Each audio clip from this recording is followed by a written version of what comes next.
tanda kutip kita menyalahkan Sayyidina Utsman. Seakan-akan kita katakan Sayyidina Utsman orang lemah, Sayyidina Utsman lebih cinta keluarga, Sayyidina Utsman dipengaruhi oleh sukunya, Sayyidina Utsman. Sehingga ada bentuk naudzubillah min dzalik menyalahkan Sayyidina Utsman. Anda tahu siapa Sayyidina Utsman? Beliau adalah menantu Rasulullah 2 kali. Dapat putrinya Rasulullah. Satu namanya Ruqayyah, meninggal Ruqayyah, dinikahkan Ummu Kulthum. Ummu Kulthum meninggal dunia, tapi Sayyidina Fatimah udah menikah dengan Sayyidina Ali. Rasulullah bersabda, andaikan aku punya putri sampai 40 putri satu persatu wafat di Utsman, aku tetap kawinkan semua putriku sama Utsman. Saking cintanya Rasulullah sama Sayyidina Utsman. Ada pula orang yang kemudian meragukan menantunya Sayyidina Utsman itu sama Rasulullah. Itu kan cerita-cerita orang apa itu? Coba bayangin, fitnah terbunuhnya Sayyidina Utsman berpengaruh sampai akhir zaman. Fitnah ketiga, fitnah terbesar, yaitu fitnah Dajjal. Fitnah di antara fitnah-fitnah ini ada berbagai macam fitnah-fitnah agama, tapi 3 ini adalah simbolisasi fitnah terbesar sehingga banyak orang menyimpang. Nah, 2 sudah terjadi, tinggal 1, munculnya Dajjal. Dan ini yang terbesar, sehingga Nabi memberikan kepada kita, mengajarkan untuk doa, dibaca doa sebelum salam. Allahumma inni a'udzubika min adzabil qabri wa min adzabil nar wa min fitnatil mahya wal mamat wa min fitnatil masiihid dajjal. Padahal pastinya Nabi tahu ya, munculnya Dajjal nanti di akhir zaman. Bukan, tapi kenapa Nabi mengajari sahabat? Semua generasi supaya terhindar dari fitnah Dajjal.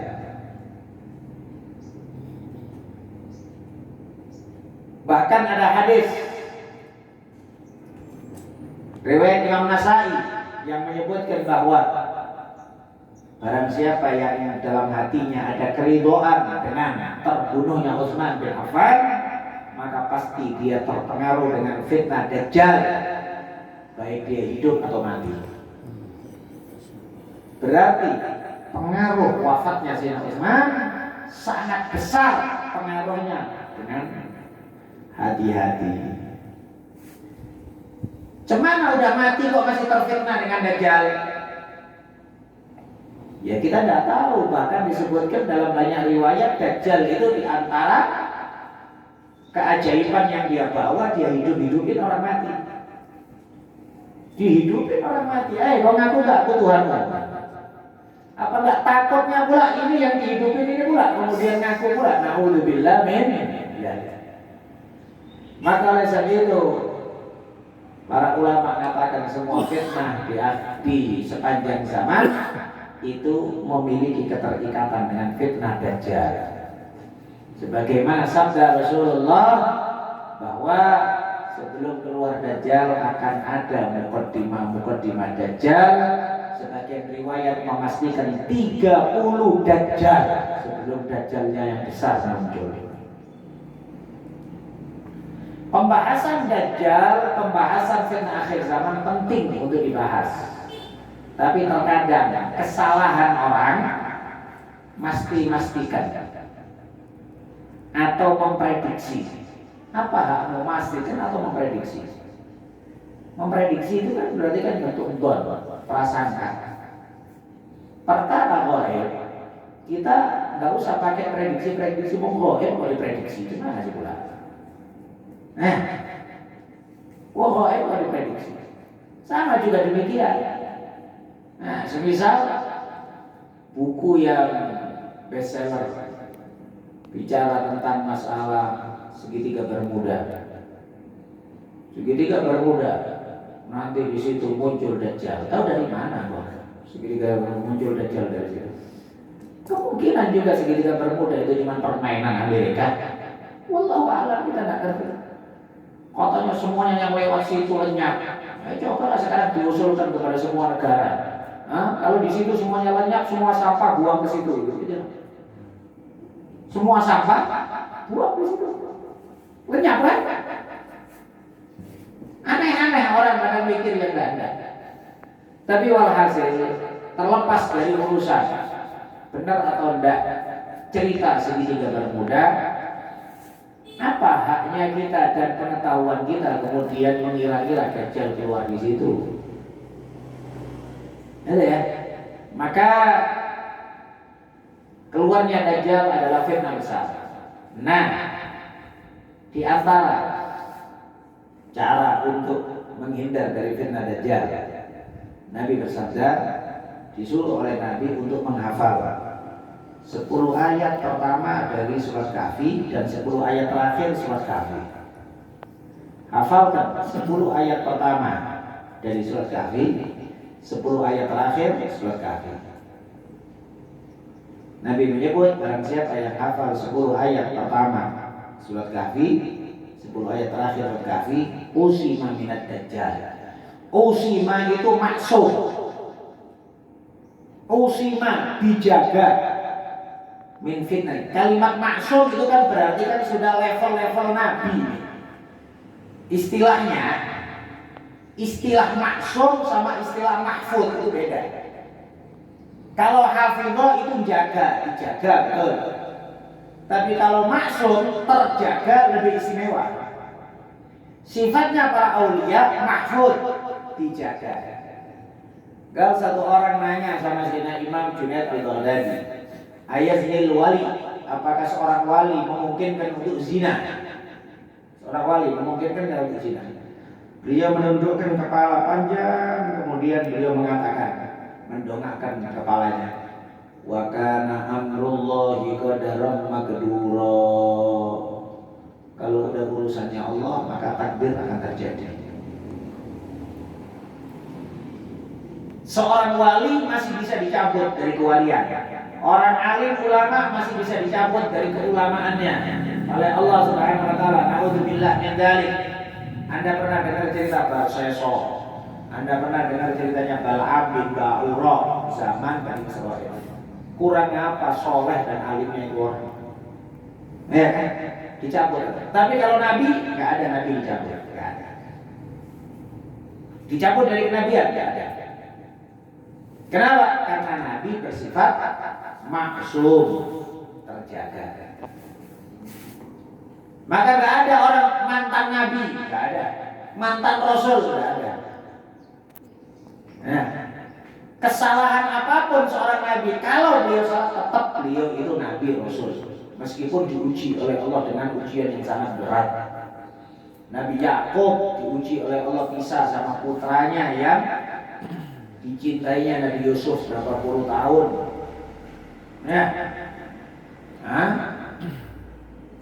Nabi Zakaria digergaji kepalanya. Nabi Yunus sampai dimakan ikan. Wah, nggak kebayang sama kita orang, cemana lah ujian kayak gitu ya. Kita ujian dikit aja udah teriak-teriak, udah putus asa, udah nangis-nangis ya.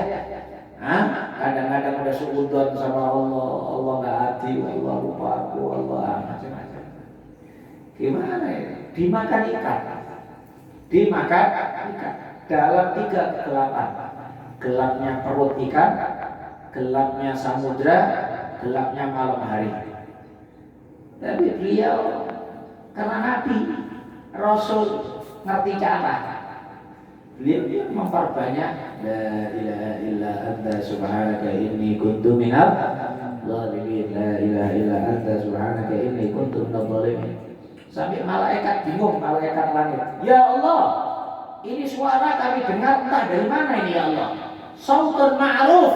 Suara ini kami kenal ya Allah, tapi di mana dia di bumi? Dicari-cari di bumi sama semua malaikat nggak ketemu, nggak jumpa. Tapi meskipun demikian, beliau dalam pandangan dan penjagaan Allah Subhanahu wa taala, dalam perhatikan dalam penjagaan Allah khusus. Ya, malaikat semuanya bingung, yang bisa mencari ke semua tempat tapi nggak tahu. Saya pengen nggak ada dalam perut ikan, tapi bisa keluar. Kan rasanya mustahil ya, cepat bisa keluar. Ini ikan ada di dalam, paling dalamnya samudra. Kalaupun keluar, dikeluarin dari samudra pernah mati nggak keluar di samudra? Ini nggak keluarnya pun juga ke pantai. Subhanallah. Kira-kira nih, kita orang punya masalah, kita punya problem hidup. Apakah seberat Nabi Yunus? Tidak. Tapi kok bisa putus asa, lupa sama Allah, seakan-akan mustahil, nggak mungkin. Nabi Yunus paham sama Allah, sehingga ketika Rasulullah SAW dipuji-puji sama sahabat akan pembahasan kemuliaan Nabi kemudian jawab, bukan Nabi kok menolak kemuliaannya beliau, tidak, tapi Nabi mengkhawatirkan pemahaman sahabat akan kemuliaan beliau itu mendatangkan intiqos, merendahkan kemuliaan Nabi lain. Kemuliaannya Nabi Muhammad tidak disaksikan, tapi pembahasan kemuliaan Nabi pada saat itu Nabi khawatir sahabat merendahkan Nabi lain.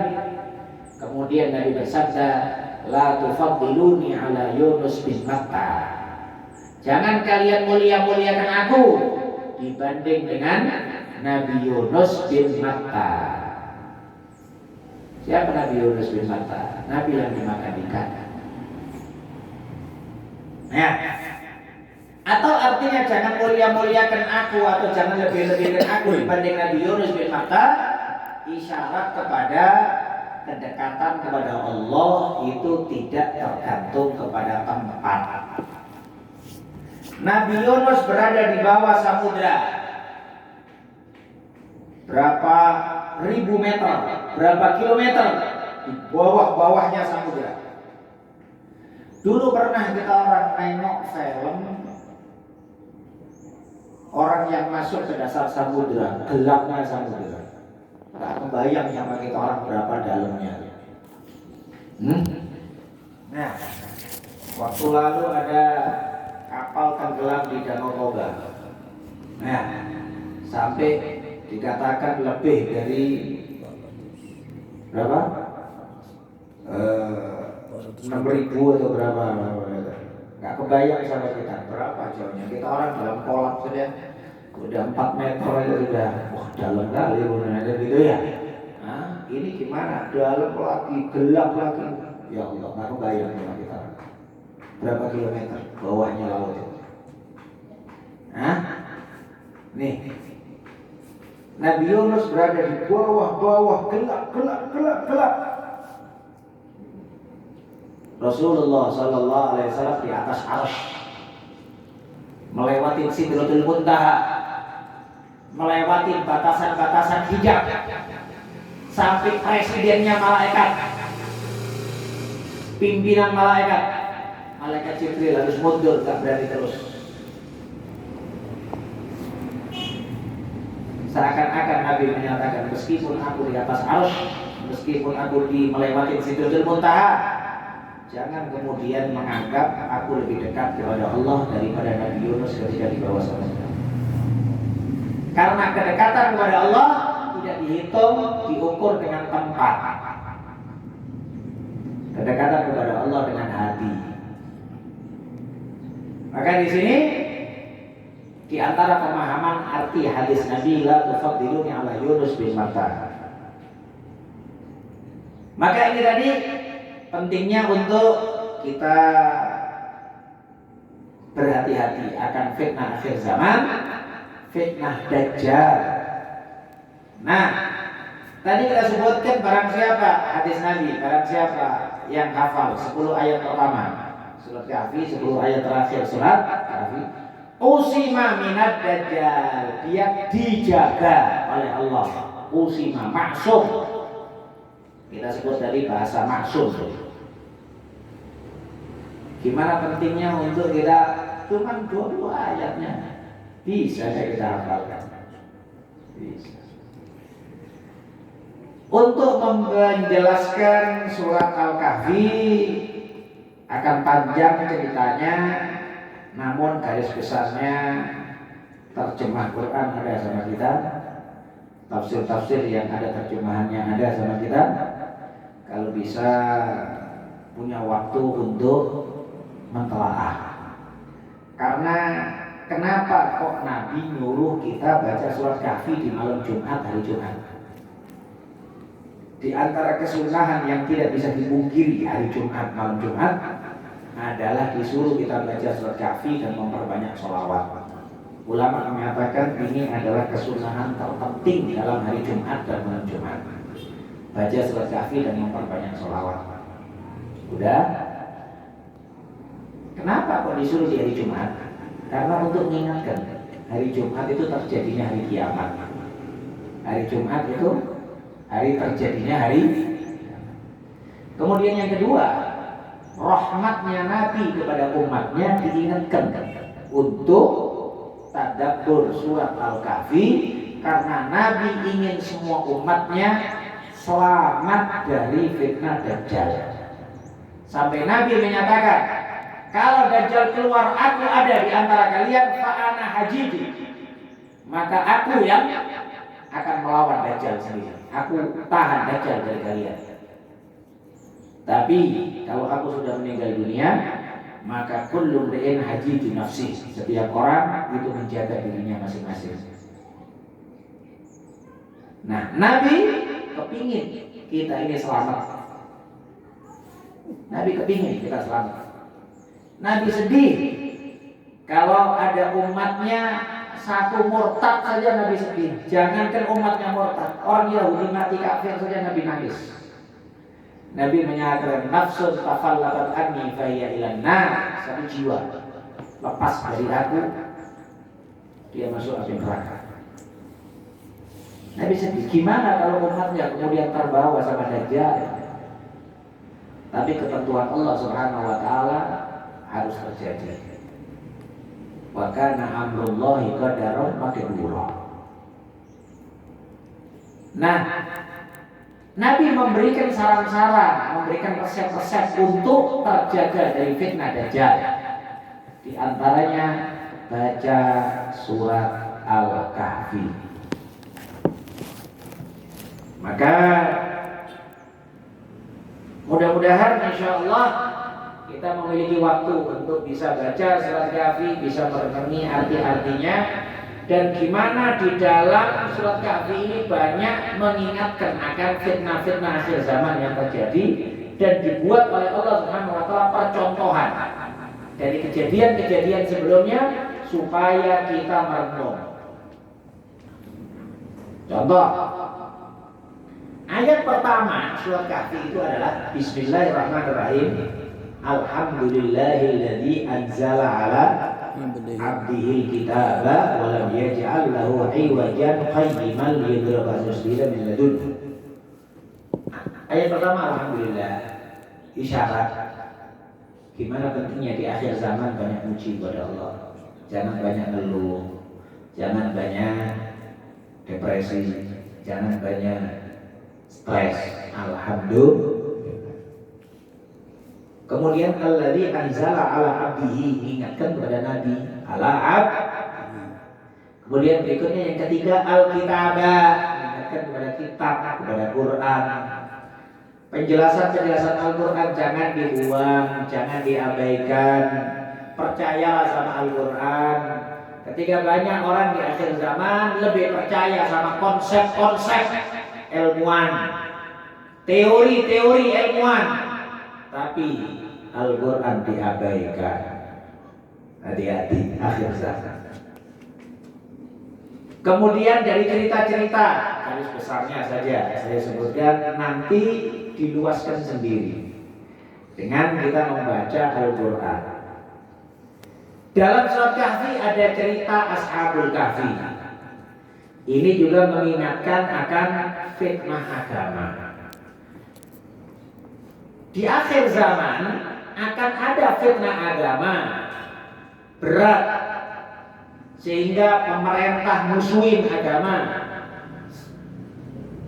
Ya, sebagaimana dulu zaman Ashabul Kahfi, beberapa anak muda dimusuhin sama kesultanan atau raja-rajanya. Ketika keadaan yang semisal itu, kacau balau semisal itu di akhir zaman, Allah ngasih tahu ada fitnah agama dalam bentuk Ashabul Kahfi. Gimana Ashabul Kahfi? Memperkuat iman, menghindar, bukan malah melawan, yang kemudian tambah kacau balau keadaan. Ini bukan ngajarkan pengecut, bukan. Ada beberapa orang yang dulu ngaji sama kita orang, kemudian menjelek-jelekin kalau kita dianggapnya ngajarin pengecut. Terserah kalau dia punya pemahaman semisal itu. Tapi apa yang Anda dapatkan dengan Anda kemudian keras mencela-cela pemerintah? Apa yang Anda dapatkan? Ketenaran. Apa yang didapatkan? Bukan berarti kok kemudian kita mendukung pemerintah yang zalim, bukan. Tapi ketika keadaan banyak rancu, keadaan masih banyak yang gelap, samar, lebih afdal Anda menyibukkan diri dengan ibadah, menyibukkan diri dengan ngaji, menyibukkan diri dengan memakmurkan masjid, menyibukkan diri dengan mendidik anak dan keluarga. Dan itulah yang dipesankan Nabi, idza ra'aita syuhhan muqa'an wa hawan muttaba'an wa ijaba kulli dhi ra'yin bi ra'yih fa 'alaika bi khuwaisati nafsik. Kalau engkau melihat elit yang dituruti, hawa nafsu yang didewa-dewakan, dan setiap orang membanggakan pendapatnya masing-masing, maka urusin dirimu sendiri-sendiri. Khuwaisati nafsik. Khuwaisati nafsik. Khusus diri. Pesannya Nabi. Terus kepada siapa ini pesan kalau bukan untuk kita? Apalagi sampai dengan jelas ketika terjadi fitnah, Nabi menyatakan sampai terjadi banyak yaksul haraj, banyak pembunuhan. Nabi menyatakan ini stata'ta an takuna hajaran faf'al. Kalau kau bisa jadi batu, bagus jadi batu. Kalau kau bisa jadi batu, bagus jadi batu. Nabi juga bersabda akan ada fitnah yang berjalan lebih utama dari yang berlari, yang berdiri lebih utama daripada yang berjalan, yang duduk lebih utama daripada yang berdiri. Apa maksudnya nanti? Kan sebenarnya kita menghindar. Udah. Sampai kepada batas sahabat mengatakan, "Kaifa ya Rasulullah, law dukhila ala ahli baiti." Gimana Rasulullah kalau fitnah tersebut sampai masuk dalam rumahku ya Rasulullah? Sampai masuk dalam rumah. Nabi bersabda, "Kun khairu ibni Adam." Jadilah kau anak yang terbaik dari dua anak Nabi Adam. Dua anak Nabi Adam, Qabil Habil. Yang terbaik yang membunuh atau yang dibunuh?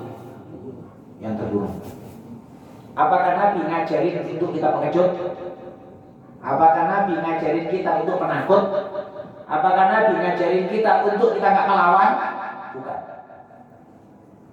Tapi Nabi ngajarin kita ketika fitnah kacau balau yang dilawan orang Islam, yang dirugikan orang Islam sendiri. Anda tengok sekarang, semua masalah yang dirugikan Islam.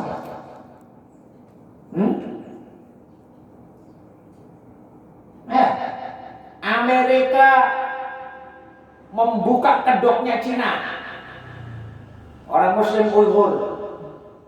Amerika berani buka, negara kita takut-takut, nanya aja takut sama kedubesnya. Ini kan haknya pemerintah untuk nanya, tidak ada apa itu. Amerika buka kedoknya. Sama juga beberapa waktu yang lalu, Cina juga membuka kedoknya Amerika dalam urusan Libya, ya. Cina. Kayak pura-pura Amerika lebih Cina lebih menampakkan hak asasi manusia. Sama aja korbannya orang Islam. Sama aja korbannya orang. Maka di sini, para ulama-ulama kita lebih banyak mempersiapkan dalam bentuk tazkiyatun nafas, dalam bentuk penyucian jiwa, sehingga mereka-mereka lah yang diyakini nanti yang memenangkan atau yang membuka Baitul Maqdis, yang membebaskan Baitul Maqdis adalah orang-orang yang semisal Salahuddin Al-Ayyubi. Gimana pemahaman Salahuddin Al-Ayyubi? Pemahaman Salahuddin Al-Ayyubi, pemahaman tasawuf, pemahaman hormat mulia ke Nabi, sehingga disebutkan sebelum perang selalu beliau membaca maulid Nabi untuk mengingatkan pasukan-pasukan yang akan sejarah Nabi. Maka di sini ya ikhwan, tadi kita sampaikan ada cerita Ashabul Kahfi. Anda baca per ayat mesti memiliki petunjuk untuk kita. Gimana ucapan-ucapan Ashabul Kahfi? Gimana Allah merubah keadaan? Gimana pentingnya berkawan? Sehingga Allah menyebut anjing Ashabul Kahfi masuk dalam kelompok Ashabul Kahfi. Ini anjing, najis, hewan. Tapi Allah Subhanahu wa taala menyebutkan detail sifatnya anjing, gimana duduknya, gimana dia meletakkan tangannya di depan goa, detail. Nggak dipisah sama Allah akan Ashabul Kahfi. Gimana akhir zaman juga demikian pentingnya berkawan sama orang soleh. Udah. Kemudian ada cerita juga dua anak dari raja Bani Israel, yang satunya ahli akhirat, satunya ahli dunia. Wadrib lahum mathalan. Disebutkan gal Allah Subhanahu wa taala menyatakan wadrib lahum mathalan rajulaini ja'alna li ahadihima jannataini min a'nab wa hafafnahuma binakhlin wa ja'alna bainahuma zar'a. Buat contoh dua laki-laki yang salah satunya bergelimang dengan harta, satunya dia ahli akhirat yang berdagang. Fitnah harta. Pelajaran di situ akan nampak banyak. Gimana Allah Subhanahu wa taala memberi petunjuk kepada kita ketika kita kena fitnah harta. Cerita ketiga, cerita Nabi Musa sama Nabi Khidir dalam surga. Gimana pentingnya ilmu, sehingga Nabi Musa, Nabi, Rasul, Ulul Azmi, urusan ilmu cari itu Nabi Khidir. Kalau sebetulnya secara hukum tauhid, Nabi Musa lebih mulia dari Nabi Khidir. Nabi Musa itu Nabi, Rasul, Ulul Azmi. Nabi Khidir enggak. Lebih mulia Nabi Musa lah. Tapi urusan ilmu jangan sombong kok. Mana ada ilmu kau ambil. Mana kau nggak ngerti ilmu kau ambil dari dia. Orang akhir zaman tengok dalam menuntut ilmu sombong. Harus di hotel. Harus profesor. Harus sombong. Nggak dapat ilmu. Nabi Musa menunjukkan gimana cerita, dan juga cerita akan semisal merusak perahu, cekek anak kecil, kemudian bangun rumah, di bawahnya ada hartanya anak yatim. Itu juga merupakan banyak pelajaran yang para ulama mengatakan bahwa ketika mecahkan perahu, merusak perahu, itu adalah Nabi Musa emosionalnya yang memuncak terlebih dahulu. Dia nggak ngelihat dirusak tapi air nggak masuk. Air nggak masuk. Tapi emosi terlebih dahulu, sehingga beliau mengkritisi gurunya. Diingatkan sama Nabi Khidir. Dan seakan-akan juga Nabi Khidir mengingatkan, Musa, kau udah besar, udah jadi nabi, jadi rasul. Kau sudah bisa membelah lautan dengan tongkatmu. Itu sudah terjadi semuanya. Kau tidak ingat dulu bayi, kau diletakkan di peti sama emakmu, dilewatkan. Sekarang kau bolak teriak-teriak sama aku sama guru.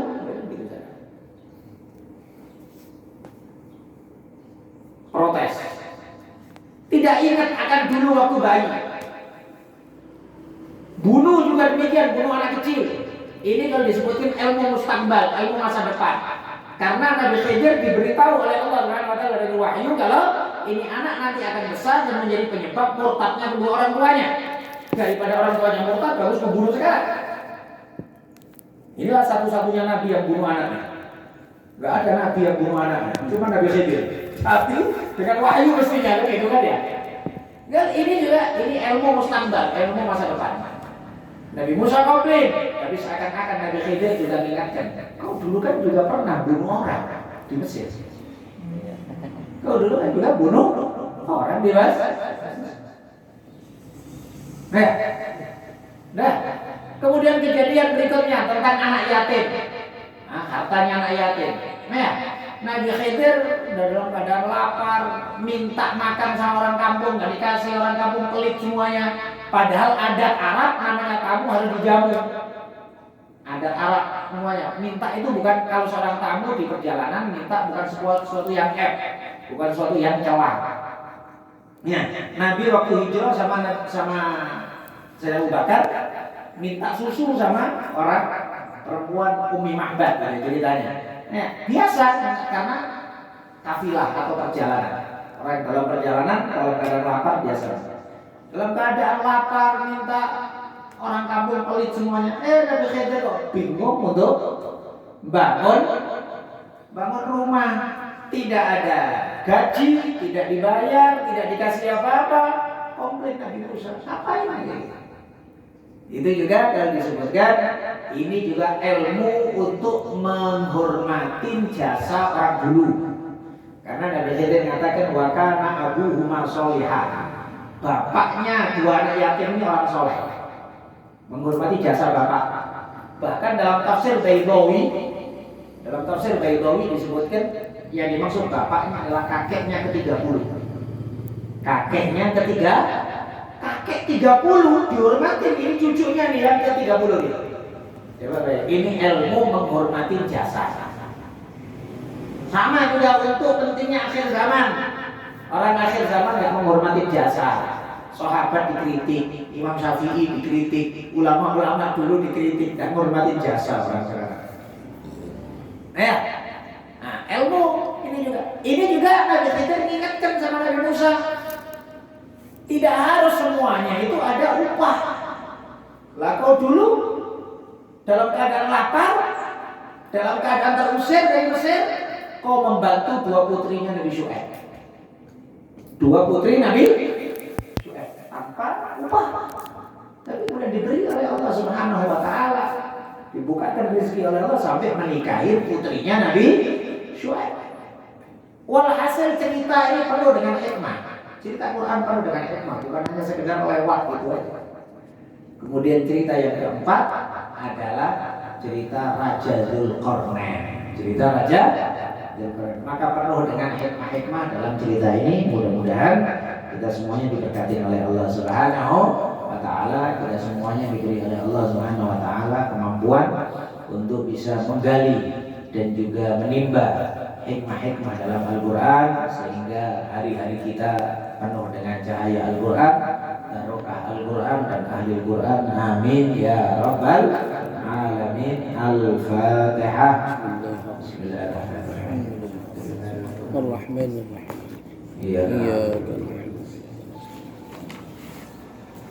Bismillahirrahmanirrahim. Alhamdulillahirabbil alamin. Allahumma shalli wa sallim ala sayyidina Muhammad wa alihi wa sahbihi ajma'in. Rabbana taqabbal minna innaka antas samiul 'alim wa tub 'alaina innaka antat tawwabur rahim. Rabbana la tuzigh qulubana ba'da idh hadaitana wa hab lana min ladunka rahmah innaka antal wahhab. Rabbana atina fid dunya hasanah wa fil akhirati hasanah wa qina adzabannar.